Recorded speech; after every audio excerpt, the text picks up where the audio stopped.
Nagira ngo mbahe incamake ya Kafukoni murabizi twari dushoje inama yabereye hano mu Rwanda ihuje abantu bagera ku 1,300 bavuye hirya no hino muri Communion Anglican. Abo bantu ubwabo barepresenta hafi 85% y'icyo twita Communion Anglican cyangwa se icyo twita Global Anglican Communion. Abantu rero benshi rimwe na rimwe bibaza ngo Communion Anglican ni mu Bwongereza. Communion Anglican si mu Bwongereza, Itorero Anglican riri ku isi yose, kandi abari hano barepresentaga 85% ya Communion Anglican.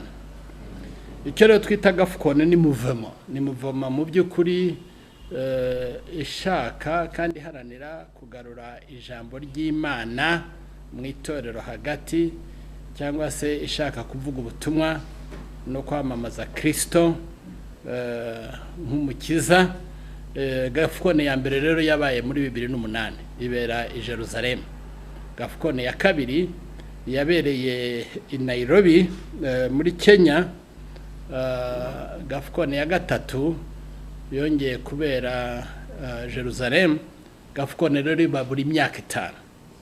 Kafukoni ya kane nk'uko mwayibonye yabereye hano Ikigali mu Rwanda, kandi amakuru mfite ava mu bayijemwe bose bavuye ku isi yose bagiye bashima u Rwanda, bagiye bashima ukuntu inama yagenze, bagiye bashima ukuntu inama yateguwe. N'uyu munsi wa none barifuza yuko ikindi gihe bakongera bakagira inama ya Kafukoni muri iki gihugu cyacu cy'u Rwanda, kandi mu by'ukuri bagiye banyuzwe kandi bagiye bize byinshi. Ndetse ndanashimira aba volontaire bacu n'abandi bose badufashije mu myiteguro ya Kafukoni, kuko yagenze neza nubwo hari byaciyemo bitagenze neza. Abantu rero benshi bagiye bibaza ngo ese Kafukoni kubera iki Kafukoni? Kafukoni yari ngombwa. Kafukoni ni Global Anglican Future Conference. Kafukoni yari ngombwa kubera yuko nkuko mubizi societe Western societies, societe zo hanze zigenda zihinduka secular umunota ku wundi, zihinduka secular umunota ku wundi. Bo zigendera zihinduka secular umunota ku wundi, valeur cyangwa se indangagaciro za Kristo zigenda zisa nkaho zikendera. Mu yandi magambo zigenda zisa nkaho ziri shant, zisa nkaho zitaboneka. Rero nicyo gituma Kafukoni ari ikintu gifite umumaro munini cyane, kugarura inyigisho z'Imana mu itorero, kugarura Bibiliya mu itorero, kugarura imyizerere mu itorero. Bibiliya kugira ngo ibe indorerwamo tureberamo kiritire zimwe zitajyanye n'ibintu bihesha Imana icyubahiro. Ntawabitinya rero kubivuga yuko nk'abanyedini cyo duharanira no guhesha Imana icyubahiro. Ndetse umuntu yavuga yuko ntabwo ari kiritire zose ari impagani, ntibazatubeshye cyangwa se ngo babeshye, ariko nanone twongera kurebera mu maso y'ijambo ry'Imana, niho turebera ikizima n'ikitari kizima, cyane cyane ku bantu bafite imyizero. Ubwo rero icyo navuga ni ukuvuga yuko Kafukoni bereho kugira ngo yigishe ijambo ry'Imana kandi irikwirakize ku isi hose. Hanyuma rero hari umuntu wavuze ngo Kafukoni yari ikwiye, kuko hariho abantu bafite imyizerere imwe ishingiye ku ijambo ry'Imana, indangagaciro zigiye ku ijambo ry'Imana, bari bakeneye guhura bakaba bamwe kugira ngo umuntu ntiyumve ko ari wenyine, aho yari akwiye kuba ari kumwe n'abandi. Ubwo rero Kafukoni nicyo mu by'ukuri yaduhaye uburyo bwo kujya hamwe duhuje umutima, duhuje imyizerere, duhuje indangagaciro, duhuje ishyaka ryo kwimakaza Kristo no kuvuga inkuru nziza z'ibya Yesu. Ubwo rero urumva ko Kafukoni iduha ubusabane cyangwa se iduha aho duhurira kugira ngo tujye hamwe. None rero wakwibaza ngo iyo Kafukoni ibaye nk'uko izo nye zagiye ziba, buri Kafukoni yose igira declaration. Hari icyo twita Jerusalem Declaration, hari icyo twita icyabereye Nairobi, yari communique ya Nairobi, hari n'icyo yabereye nanone Jerusalem, yari itangaza cyangwa se ibaruwa ku matorero y'Abangilikani ku isi yose. Yabereye Kigali rero yaje mu ikintu cyitwa Kigali commitment. Kigali commitment. Ubwo rero umuntu yakwibaza atari ko se iyo Kigali commitment ni iki, ivuze iki?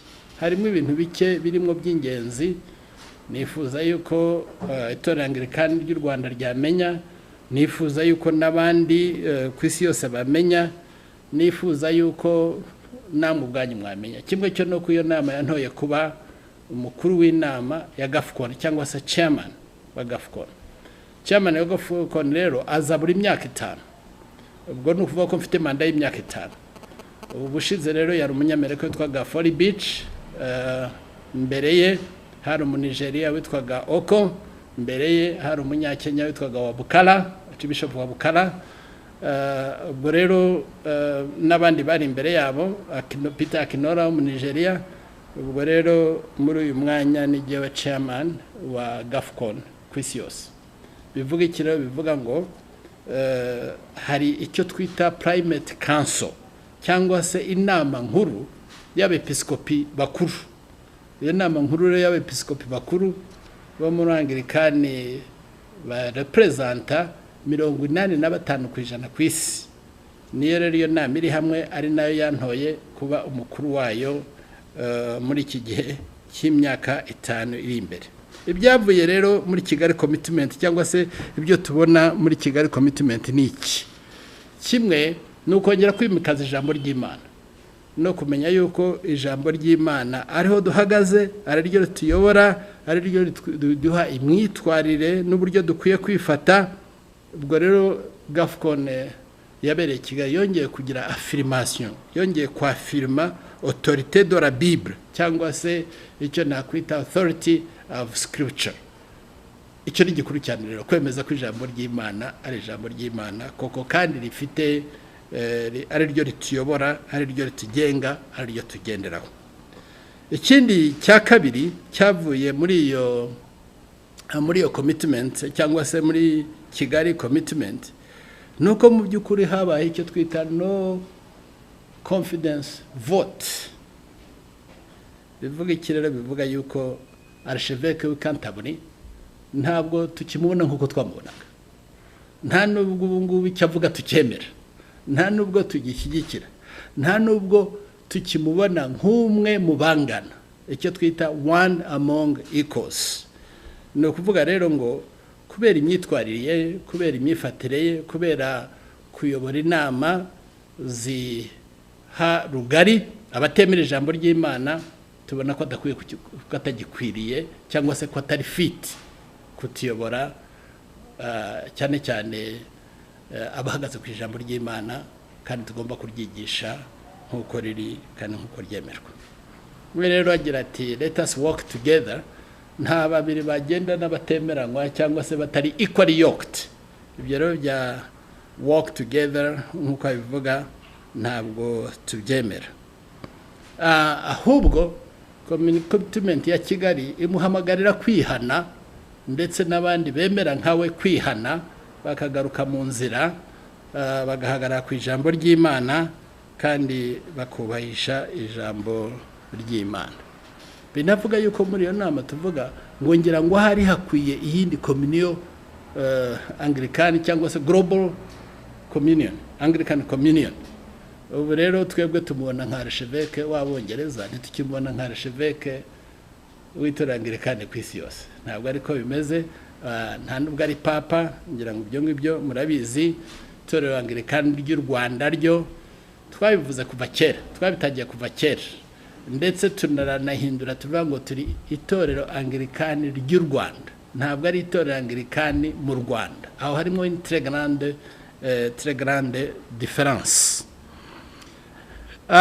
Ikindi nuko twiyemeje yuko abari mu itorero Anglican ry'Ubwongereza bumva yuko bakwiye kugira ubuhungiro, bumva yuko kugira aho berekeza, bumva yuko inyigisho bariho babona atarizo, yuko amaboko yacu arambuye, twemera kubakira kandi tukabafasha uko dushobora uko ariko kose. Ntabwo ari ubwa mbere bibaye, muri Amerika byarabaye.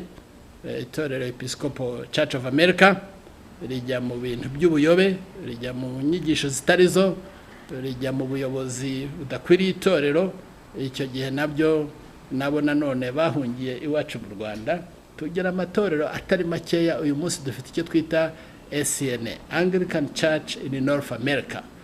Niryo ririho rikura cyane gusumba aho bavuye hitwa Episcopal Church of America. Ibyo rero bigenda hariho amatorero abaho, haba muri Brazil, haba muri New Zealand, haba mu Bwongereza cyangwa se muri Europe. Aho ngaho tumaze kubonamwo amatorero agenda yinjira cyangwa se yicomora cyangwa se yikura mu matorero atemera ijambo ry'Imana cyangwa atarishyira hagati imbere yabo.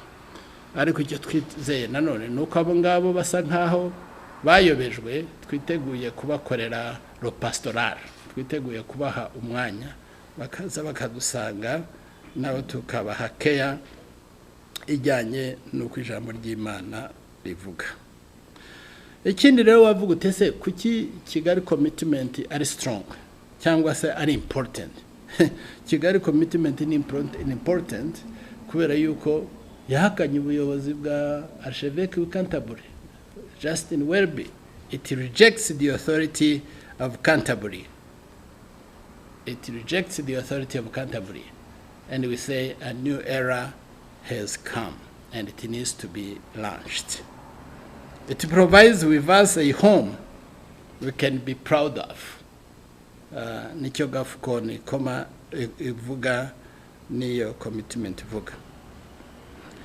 None rero wavuga ati none se amatorero umuntu yayabwira iki? Amatorero umuntu yayabwira gushikama ku ijambo ry'Imana, kuvuga ubutumwa no kwamamaza inkuru nziza y'ibya Yesu no gukuza abakristo no kubakomeza mu ijambo ry'Imana. Aho rero ntabwo ari hano gusa mu Rwanda, ahubwo ni no ku isi yose.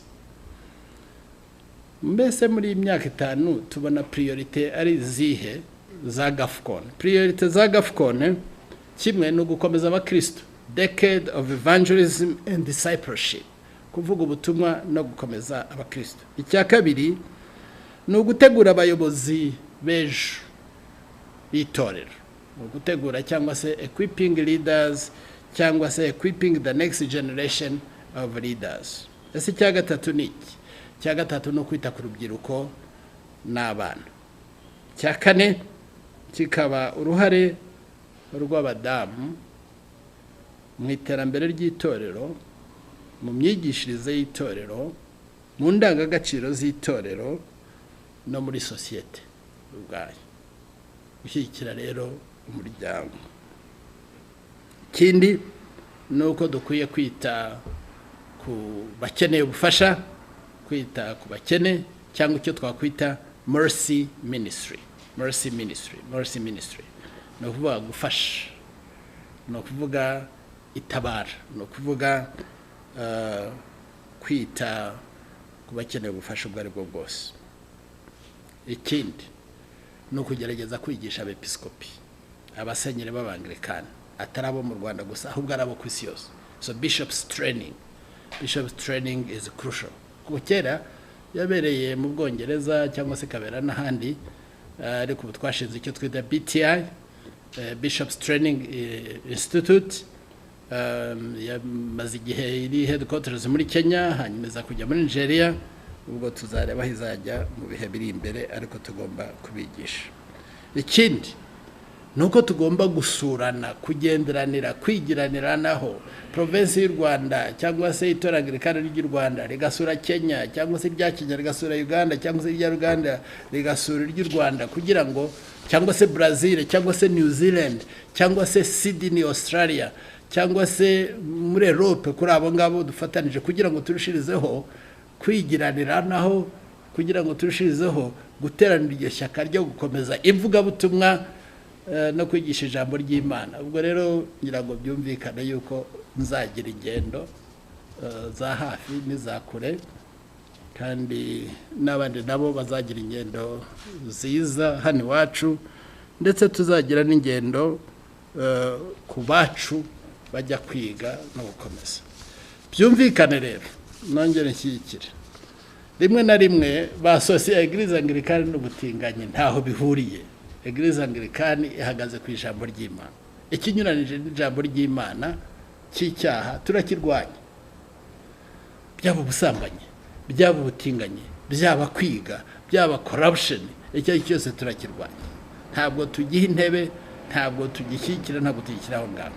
Ikindi, itorero Anglikani ku isi yose cyane cyane rihuriye muri Kafukoni, twifuza abayobozi bafite indangagaciro z'abayobozi koko, twifuza abayobozi bafite caractère. Mu buryo bw'itorero ni abafite ubuhamya. Ubwo buhamya bumeze gute? Ubuhamya bushingiye ku ndangagaciro z'ijambo ry'Imana. Rimwe na rimwe rero bavuga ngo ese ngo uyu nguyu wamuha umwanya, ese uyu nguyu wamuha umwanya.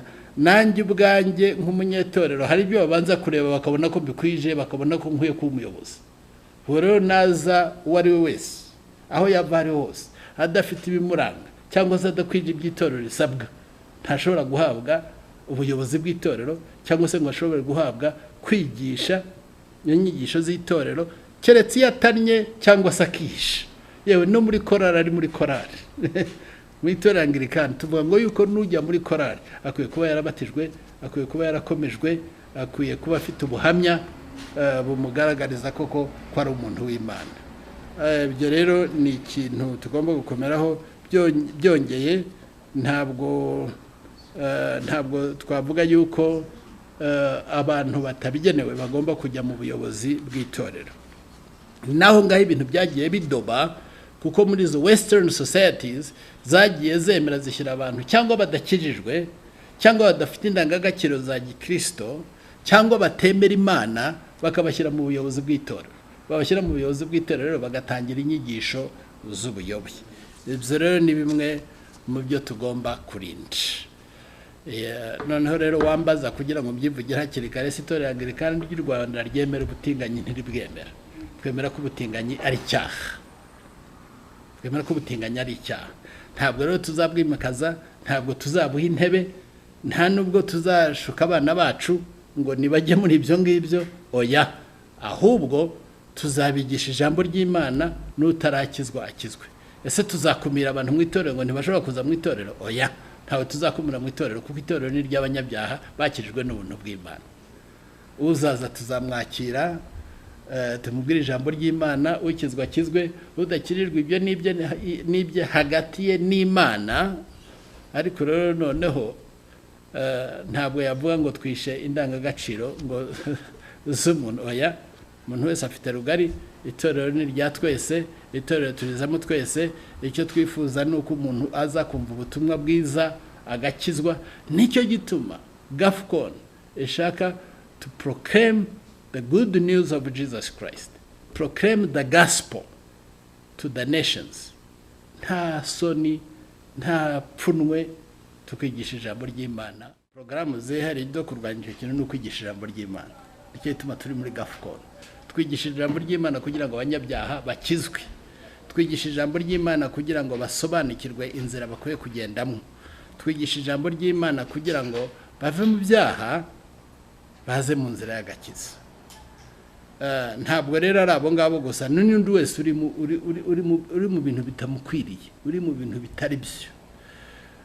Cyakoze babona yuko bafite porogaramu yihariye y'ikibazo nk'icyo ngicyo, hariho za porogaramu zishobora kubafasha, hariho za counseling bashobora kujyamo, hariho kwigisha ijambo ry'Imana, hariho gusobanurirwa kugira ngo bave mu bujiji bwo kutamenya.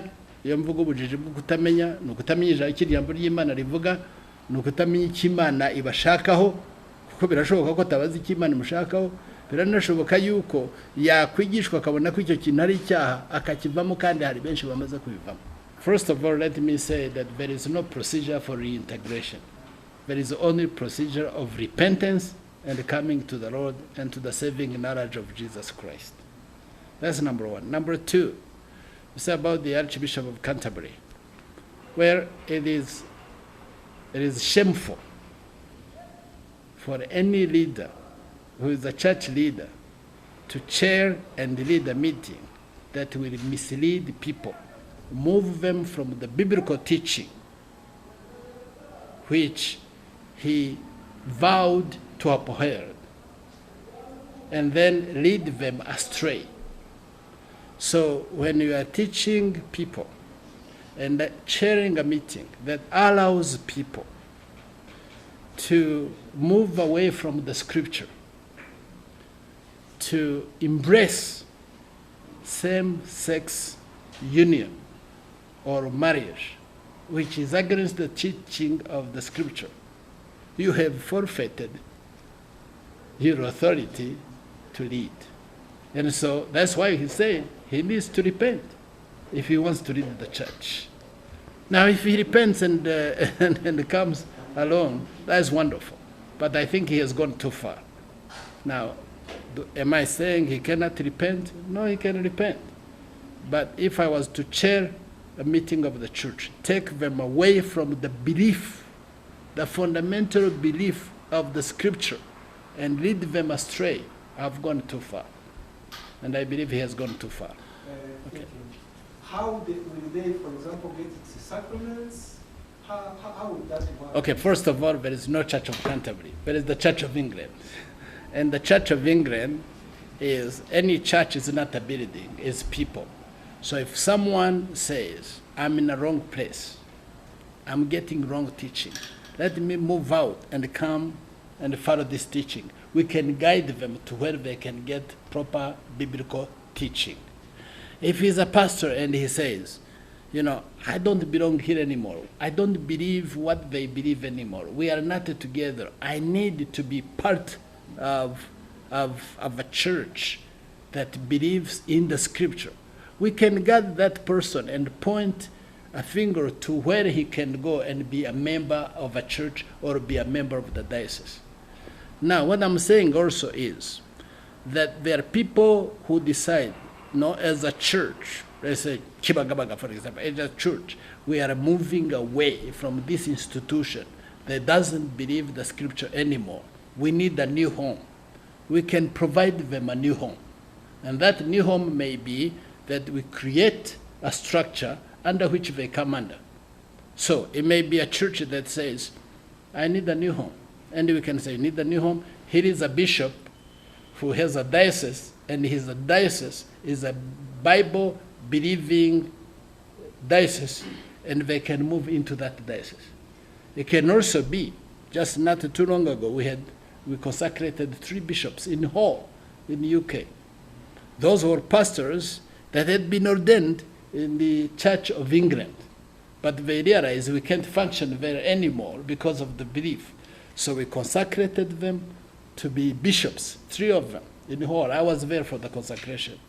And so we directed them to the European network of churches that are Bible-believing churches that have created a network. That network may end up becoming a diocese. Actually, it's a diocese now. Same thing has happened in New Zealand. We have a new bishop in New Zealand, and we have churches that are under him. Same thing has happened in Brazil. Same thing has happened in America. That's what I was trying to tell you, that the majority of the people who form what we call Anglican Church in North America, they used to be in the Episcopal Church of North America, in the Episcopal Church of America, what you call TEC. When they moved out, we actually consecrated the bishops for them, who would provide leadership and spiritual oversight over them. Does that make it clear to you? Thank you. ubwa mbere bwo reka mvuga yuko kandi byumvikane neza ntawe babuza gusenga, nta n'umwe wabuje gusenga. Biranashoboka ko nanjye bafite mu itorero ntabizi, ntawe babuza gusenga. Rero icyo ni kimwe. Icya kabiri, ibyo gushyingiranwa ntabwo twajya hanze y'ikijambo ry'Imana rivuga. Ijambo ry'Imana mu itanguriro rivuga iki? Yuko abashyingiranwa ari iki? Ari umugabo n'umugore. Yewe reka tunabivuga yuko n'igihugu cyacu cyo mu Rwanda nicyo cyigisha. Uzajye mu murenge wumva bazakubwira iki? Arabambwira icyo bamaze kubwira, bavuga ngo abashyingiranwa ninde nande? Ni umugore n'umugabo. None se ntabwo turiho tujya hanze y'amategeko y'igihugu cyacu, ntabwo turiho tujya hanze y'ijambo ry'Imana, ahubwo abatana bagashaka gushyingiranwa n'ibidashyingiranwa bari bakwiye kugaruka ku ijambo ry'Imana rivuga. Yego. Akambere mwitandukanyije na Archbishop wa Canterbury ariko muri Miss bafite inama bari gutegura mu Butaliyani yo se namunyiriza uko kandi bakerekana ko Archbishop wa Canterbury kiri umukuru wa Anglican ikigo kivuga icyenda na Kafukoni. Icyambere cyo kuba mukuru wa Anglican Communion nibyo yibwira ntabwo ariko biri. Umuntu yashobora kwibeshya, ibyo ngibyo birasanzwe. Niba 85% muri Communion Anglican batari kumwe nawe, ubwo ngubwo harimo icyuka, ubwo ngubwo hari ibyo yibwira bitari byo.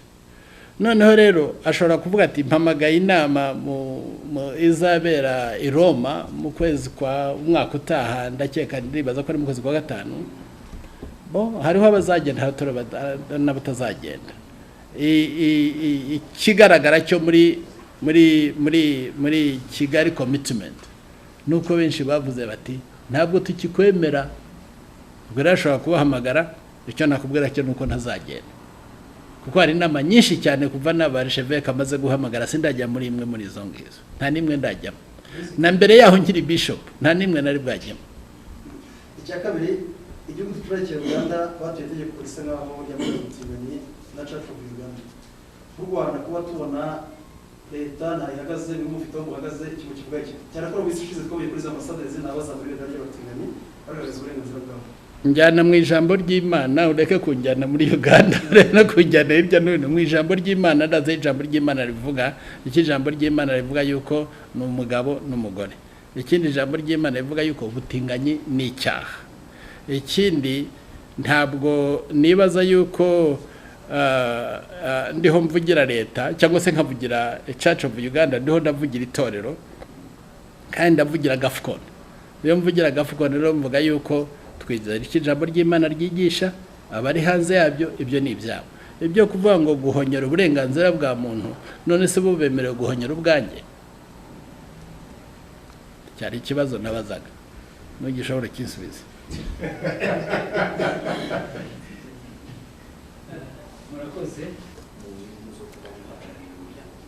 Urakoze cyane. Umwangilikani w'u Rwanda icyo yakwishimira cya mbere nuko mu Rwanda itorero Angilikani ry'u Rwanda ririho rirakura. Ese ibyo biravuga iki? Biravuga ko ubutumwa buriho buvugwa mu madiyoseze yacu no mu gihugu cyacu. Nugenda urasanga diyoseze nshya ya Nyaruguru itangiye irakura, nugenda ukajya Karongi urahasanga diyoseze nshya yatangiye mu gihe cya Covid muri 2020 irakura. Nugenda hanga muri diyoseze ya Gasabo urasanga irakura. Nureba mu bana urasanga yuko dufite umurimo munini cyane, ndetse dufite ama ECD menshi mu itorero Angilikani ry'u Rwanda, ndemeza ko arenga 600. Nushaka uri umunyamakuru uzayasura ngaha muri Gasabo arahari arenga 18. Yewe rimwe na rimwe tuvuga ngo nigi ku munsi ry'umwana. Uzagende muri zo centre zose nta nimwe uzasanga badatanga igi. Aho rero no kuvuga ubutumwa, aho no kwita ku bana ndetse n'urubyiruko. Reka mvuge ko ku rubyiruko tutashyizemo imbaraga nyinshi, ariko tugomba gushyiramo imbaraga nyinshi. Ivuga butumwa rero rirahari, kwigisha abakozi b'Imana birahari. Nicyo gituma dufite ishuri ry'Ikabuga twishimira, kandi rero ryigisha abapastori. No kuvuga rero niya kwa kwigisha the new generation y'abataza, gukuza abakristo birahari. Nicyo gituma dufite abigira Bibiliya mu matsinda, community bible study. Nicyo gituma dufite za savings group. Ibyo byose ibi navuze mu Rwanda biriho birahaba. Noneho rero kuba nyoboye Kafukoni ni ishema ku itorero Angilikani ry'u Rwanda. Ni byiza kuko na kare ni twebwe babaye abambere mu gufata iyo ya mbere yo gutabara aho rukomeye. Niba ubyibuka neza muri za 97 no gusubiza aho hejuru 98 99, nibwo Archevêque Corinne n'abandi bari bafatanije bitaye kuri ayo matorero.